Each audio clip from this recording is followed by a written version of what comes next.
Il y a 5 sagas que j'ai peur de continuer et qui se trouvent dans ma bibliothèque.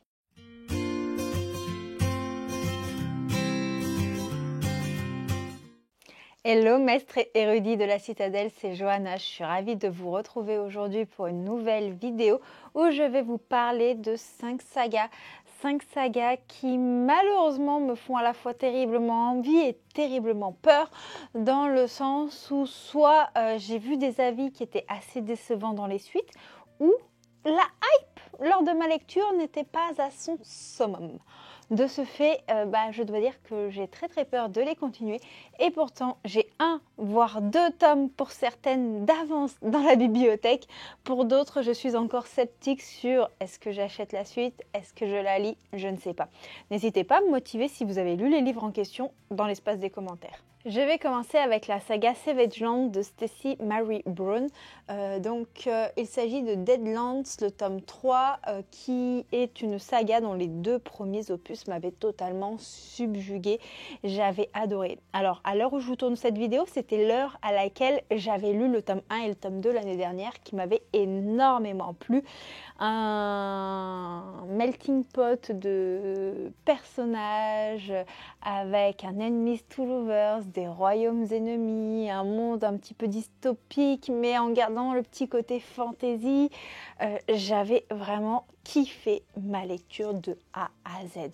Sauf que j'ai entendu des avis qui me disaient justement que cette saga devenait redondante et qu'à force de voir certaines choses redondantes, on s'en lassait et la saga baissait un petit peu en qualité, et ça me fait très peur.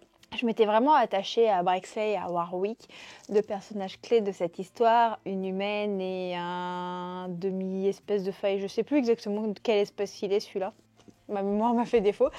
Bref, quoique c'est peut-être pas plus mal que ma mémoire me fasse défaut, parce que si ma mémoire me fait défaut, peut-être que certains éléments de redondance vont être oubliés, et de ce fait, j'apprécierai le livre au moment de le lire. Mais voilà, tout simplement pour vous dire que cette saga, j'ai très peur de la continuer et en même temps très envie. Une autre saga que j'ai très peur de continuer, il s'agit des légendes de Tezmar de Helen Shower. Alors le tome 2 c'est Serment et Ruine, et j'ai le tome 3 également dans ma bibliothèque, et j'ai toujours pas lu ce tome 2. Comment vous dire que si j'avais passé un très bon moment avec le sang et l'acier, j'ai vu des avis sur ce tome 2 et sur le tome 3 et 4 qui ont été assez mitigés, pas dans le bon sens du terme.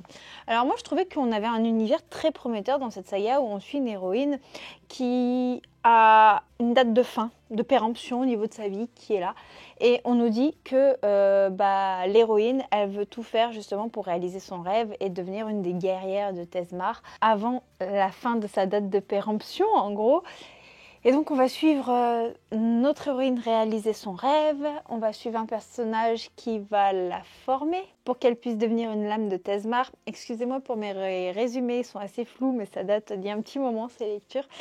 Et tout était prometteur, autant dans la romance que dans l'intrigue sociopolitique, que dans l'univers. Et on m'a dit que les tomes qui suivaient étaient plus centrés sur le spicy. Et je vous avoue que j'ai un peu peur d'être déçue et que la saga ne prenne pas la tournure que j'aimerais qu'elle prenne, sachant que quand j'ai terminé le tome 1, j'avais des attentes qui étaient genre là. Là haut, vous voyez pas ma main, c'est normal, parce que c'est très haut. C'est très haut. Et donc, mes attentes, elles sont là, quoi. Et même si j'ai vu des avis négatifs, je n'arrive pas à baisser mes attentes, parce que pour moi, l'univers avait de tels potentiels que j'aimerais le voir réaliser, tout simplement. Je suis toujours dubitative pour la saga Forswing de Rebecca Yarros. J'avais passé un bon moment avec le tome 1, mais j'ai pas succombé à la hype.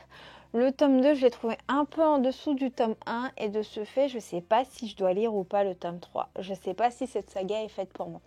En soi, j'aime beaucoup les personnages principaux, même s'il y a des passages concernant la romance et tout ça qui sont un peu rébarbatifs et qu'on a l'habitude de voir un petit peu de partout. Mais honnêtement, c'est pas ça qui me dérange. Je lis de la romance classique et les schémas se ressemblent un peu tous. Mais je sais pas, j'avais trop d'attentes en lisant Forswing. Et de ce fait, pour une romantasy, j'en attendais un petit peu plus en termes de world building, en termes de personnages, en termes de... je sais pas quoi. Je sais pas, il me manque ce truc. Ce qui fait que quand je lis, je passe un bon moment. mais j'ai pas forcément cette envie inassouvable de devoir retourner dedans et de me dire mais qu'est-ce qui va se passer?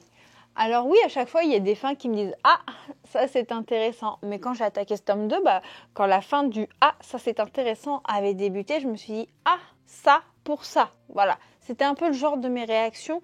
Et de ce fait, j'ai un peu peur de ça aussi avec le tome 3. Voilà, je sais que je vais me faire huer. Vous êtes énormément nombreux et nombreuses à adorer cette saga. Pour moi, c'est une bonne lecture, mais sans plus. Du coup, je ne sais pas si je lirai la suite. Donc, je pense que je vais regarder quand même quelques retours sur la sortie en VO qui aura lieu en début d'année.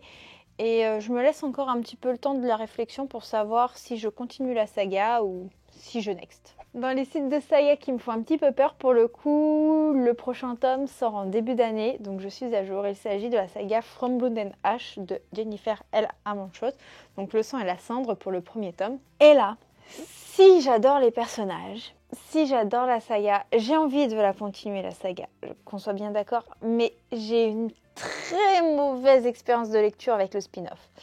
Vous avez trouvé beaucoup de spicy dans cette saga principale, sachez que le spin-off, mais il bat tout le spicy de tous les tomes condensés, clairement.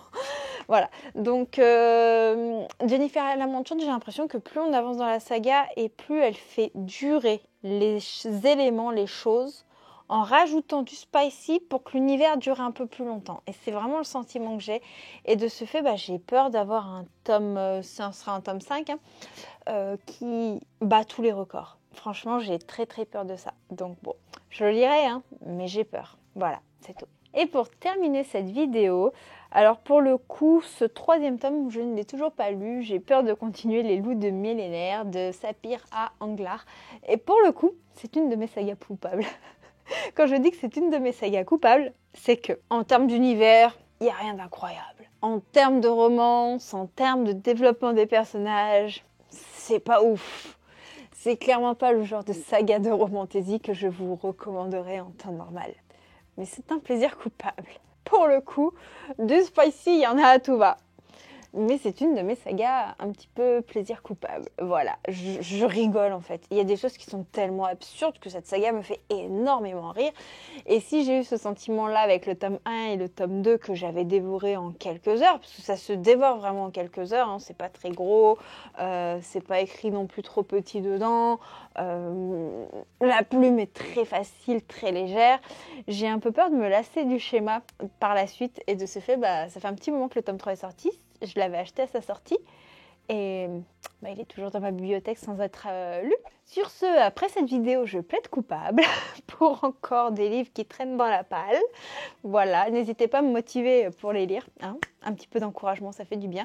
N'hésitez pas à me dire en commentaire, vous, quelles sont les suites de saga que vous n'osez pas lire, qui vous font peur dans l'espace des commentaires. Je suis très très curieuse de savoir. Et en attendant, moi je vous fais des gros bisous et on se retrouve dès demain pour une prochaine vidéo. Ciao, ciao!